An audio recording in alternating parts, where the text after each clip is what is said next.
जितने महान योगेश्वर हुए हैं, भगवान केवली बनने के पहले केवल ज्ञान पर दृष्टि, और केवल ज्ञान पर दृष्टि नहीं ला सके तो कभी भगवान नहीं बन पाएंगे। मैं बहुत अच्छे से कह रहा हूं, बहुत अच्छे से कह रहा हूं। जो जो चाक्षुष हैं, ये मात इंद्री के विषय हैं, इन्हें जब तक देखते रहोगे आपकी आंखें बार बार डोलेंगी। सो की प्रशंसा पर की निंदा, पर की प्रशंसा सो की निंदा, इनमें ही जीवन विलीन हो जाएगा।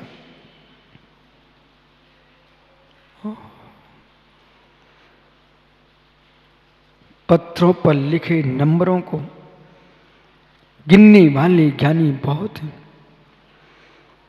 महलों की सतहों को गिनने वाले लोग बहुत हैं। मकान की मंजिलों को गिनने वाले लोग बहुत हैं। अपने 14 गुलिस्तान को गिनने वाले योगी बिरले हैं। गुलिस्तान को देखना चाहते हो, गुलिस्तान को देखना चाहते हो तो मित्र भवनों को देखने की कोई आवश्यकता नहीं, भावनाओं को देखना पड़ेगा। केवल ज्ञान समझ में आ रहा आप लोगों को? केवल ज्ञान, दाऊ केवल ज्ञान। यहां तक कि कक्का पानी के अंदर फैन होता देखा आपने? जब नाला नदी जोर से पूर्व में होते हैं तो उसके अंदर भी फैन आ जाता है, आपने देखा होगा। दूध के अंदर भी फैन होता है, उबाल होता है। पानी के अंदर का फैन चक्रेश, पानी के अंदर फैन होता है। स्वच्छ पानी है, उसमें सिक्का डाल दो, ऊपर सतह से देखो तो सिक्का दिखेगा। लेकिन जिस स्थान पर फैन है पानी पर, वहां सिक्का मोती कुछ भी डाल दो, कुछ भी दिखाई नहीं देता। ये देखा आपने कभी? जहां पर पानी का फैन है वहां पर कुछ भी दिखाई नहीं देता है। दो शब्द हमारे पकड़ना आप ध्यान से, पानी का फैन और पानी का भंवर। पानी का फैन, पानी का भंवर। जितने मुमुक्षु यहां विराजते हैं सभी ध्यान दो। कंचन दाऊ, पानी का फैन, पानी का भंवर। पानी के फैन में के नीचे दबी वस्तु दिखाई नहीं देती है और भंवर के बीच में फंसी वस्तु बचती नहीं है, अंदर बाहर जाती है।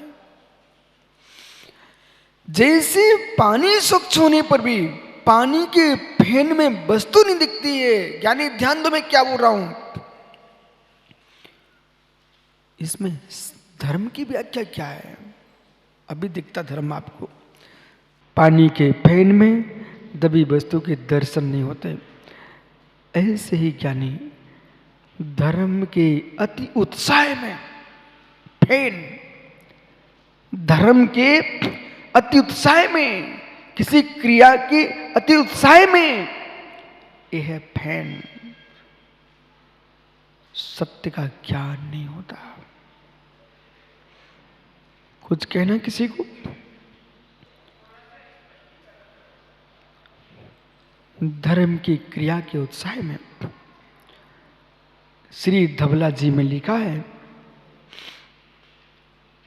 नंदीश्वर पर्व चल रहे हूं, अष्टांग का प्रदूषण, कोई बृहद पूजा विधान, पंचगंग महोत्सव, ये उत्साह का काल है। इस उत्साह के काल में सिद्धांत शास्त्रों का वाचन न करें। बोलिए धार्मिक अनुष्ठान चल रहा है तो इसमें आप सिद्धांत के व्याख्यान की मना क्यों कर रहे हो? चक्रेश बराबर। तब आचार्य भगवंत लिखते वीर से सौमीप कि ज्ञानी उत्साह है, उमंग है, पानी का पूर है, फैन आ रहा है, लेकिन फैन के नीचे क्या दबा है आंखें देख नहीं पाती। ऐसे उत्साह के अंदर धार्मिक अनुष्ठान ही करो, उमंग बहुत चल रही है, इसमें मस्तिष्क तुम्हारा चंचल है, ऐसे काल में सिद्धांतों का सम्यक अर्थ तुम्हारे मस्तिष्क पे टिक नहीं सकता। यथार्थ अर्थ को समझना है तो शांत होना पड़ेगा।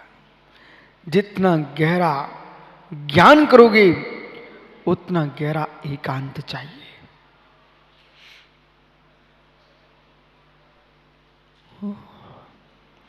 भगवान बनने के लिए एकांत चाहिए, मूर्ति बनने के लिए एकांत चाहिए, पर तब भगवान बनने के लिए बाजार कैसे हो सकता है? जितनी बाजार में मूर्तियां बिक रही हैं बन बन करके, उमेश, ये सब बाजार में बन रही हैं। संभल के सुनने में क्या बुरा हूं? जितनी बाजार में मूर्तियां आके बिकती है, मिट्टी की पुतलियां, ये सब बाजार में बनती क्या? एक भी मूर्ति बाजार में नहीं बनती मित्र। जितने शिल्पकार हैं एकांत में पर्दा डाल के बनाते हैं, बिल्कुल शांत भाव से, वहां कोई नहीं होता, बिकने के लिए बाजार होता है। मूर्तियां बिकने के लिए बाजार हो सकता है, बिकती बाजार में ही है, लेकिन बनती एकांत में है। ऐसे ज्ञानियों, केवल ज्ञान प्रकट एकांत में होता है, पर केवली की बिक्री चारों निकाय के देवों के और मनुष्यों के, त्रियंचों के बीच में होती है। समूसन लगने के पहले भगवान के पास कितनी भीड़ थी? एकांत था। बालक झांझरी ज्ञानी बनना चाहता है, मित्र ज्ञानी बनना चाहता है, ध्यानी बनना चाहता है, तो एकांत की साधना करना पड़ेगी। आप चाहो कि मैं दुनिया के लोगों से मिलता रहूं, परिचय बढ़ाता रहूं, हाँ, चंचलता का आनंद तो आएगा, उसमें कोई शंका नहीं है, लेकिन एकांत की जो अनुभूति थी, जिसे योगी ऋषि मुनियों ने ग्रहण किया है, उस अनुभूति के लिए आप रंच मात भी प्राप्त नहीं कर पाएंगे।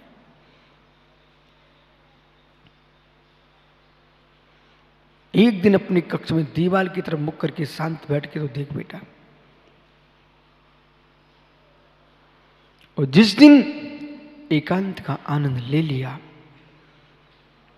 फिर जगत की भीड़ के पीछे नहीं भागेगा जी।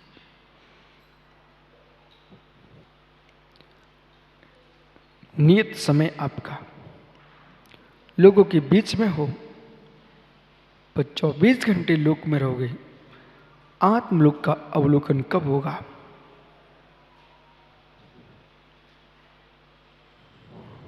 मां, जब आप रसोई घर में रोटी बनाते हो, उसमें कितनी भीड़ रहती है? माताओं, जब रसोई घर में रोटी बनाते हैं तब चौके में कितनी भीड़ होती है? ओह, ये क्या रहस्य, माताओं से पूछो ना। साग सागरी रोटी बनाते समय कभी कभी तो ऐसा होता है, मात्र चूल्हा होता है, अग्नि होती है, वो बनाने वाली माँ होती है, कोई नहीं होता है। और रोटी जब कटोरे भर जाते हैं, जब परोसने का समय आता है, तो खाने वाले के लिए 50 लोग आ जाते हैं, सैकड़ों लोग आ जाते हैं। मेरे मित्र, स्वाद लेने के लिए भीड़ लगती है, लेकिन बनते समय भीड़ नहीं लगती है। ऐसे ही भगवान बनने के लिए भीड़ नहीं चाहिए, भगवान की वाणी सुनने के लिए भीड़ चाहिए।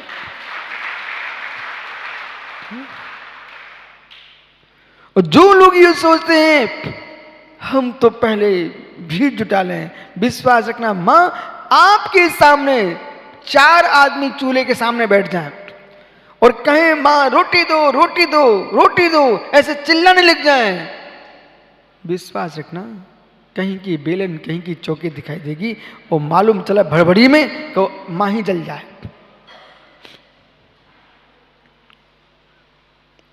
कार्य सिद्ध होने के बाद, कार्य सिद्ध होने के बाद प्रचार होना चाहिए। कार्य सिद्ध होने के पूर्व एकांत में विचार होना चाहिए।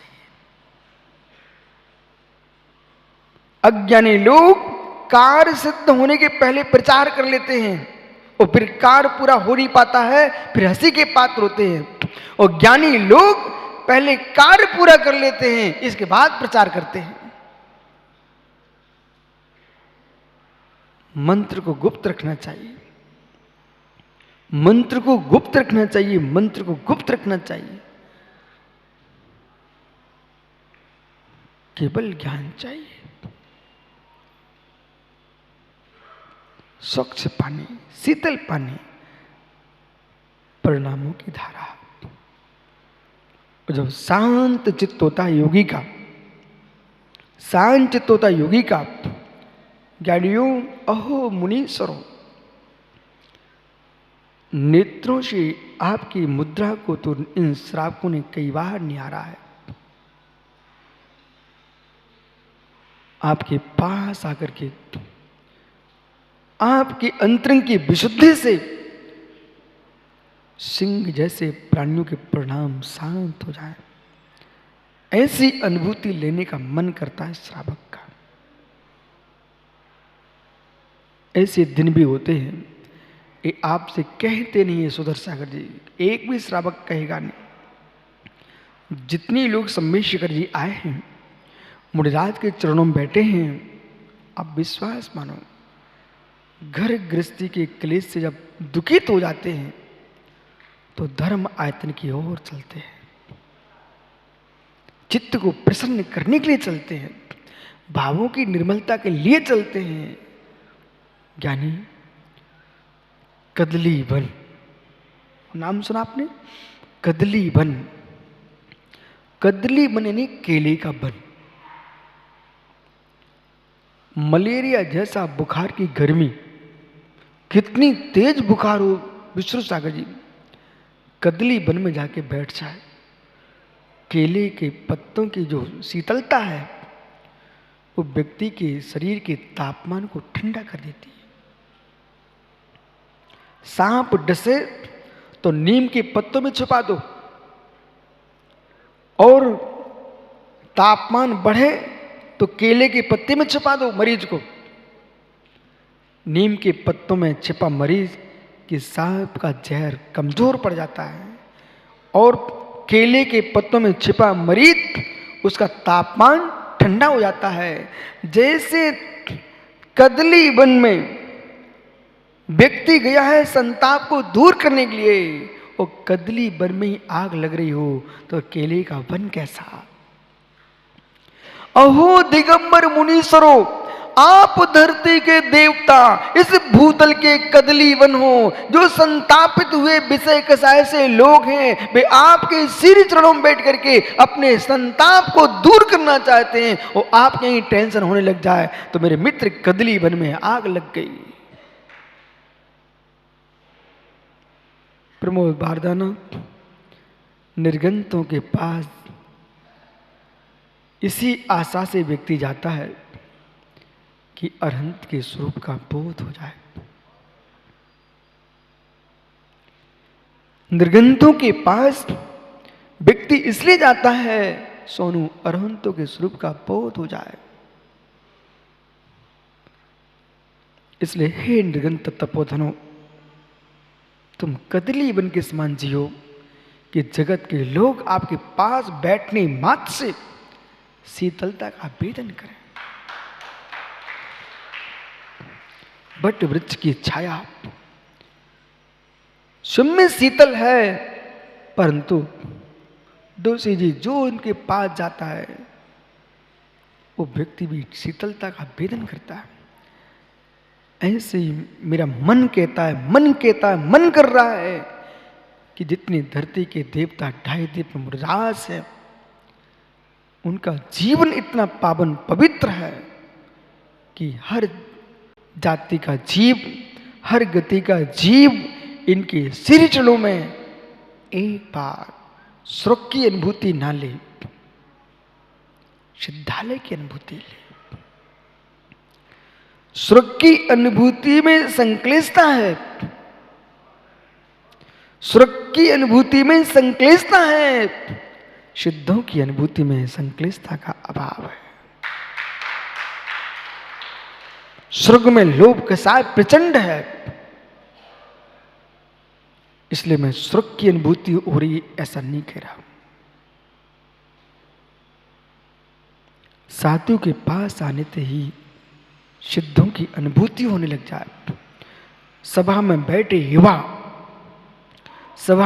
युवा उनका मस्तिष्क बोले, मेरे अंदर के विकारों की तरंगे कहाँ चले गए। अभिनंदन, लघुनंदन, बेटा साधक के पास जाते ही ये अनुभूति हो, मेरे अंदर के विकारों की तरंगे कहाँ चले गए। वातावरण का प्रभाव देखिए। बट वृक्ष के नीचे आते ही अलग अनुभूति है। आप लोग कभी कटनी गए? कटनी, जबलपुर कटनी, कटली में मध्य प्रदेश में चूने की बहुत भट्टियां हैं। जैसे किसी भट्टी के सामने से निकलो ना बेटा, पूरा शरीर झुलसने लगता है। ऐसे कसाई, क्रोधी, मानी, लोभी आदमी के पास से निकलते ही पूरे भाव झुलसने लगते हैं। इसलिए अपने आप को ऐसे स्थान पर ले जाओ, शीतलता का वेदन हो। मनुष्यों में जो कामी, क्रोधी, लोभी, लालची, कंजूस लोग हैं, वे मेरे ईंट चूने की भट्टियां हैं। और साधु संत हैं, इस शीतल बट के वृक्ष इनकी छाया के नीचे।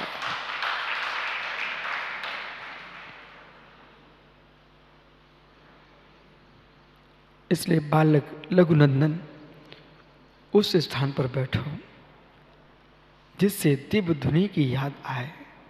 ऐसे स्थान पर मत बैठो जिसमें दुनिया की नारियों के शब्दों की गूंज उठे कानों में।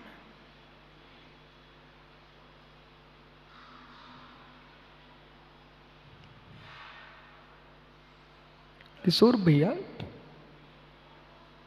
ये क्या है? सभा इतनी सन्नी क्यों है? आप कल्पना करो, पटना का कक्का सागर वाला वो तक शांत है।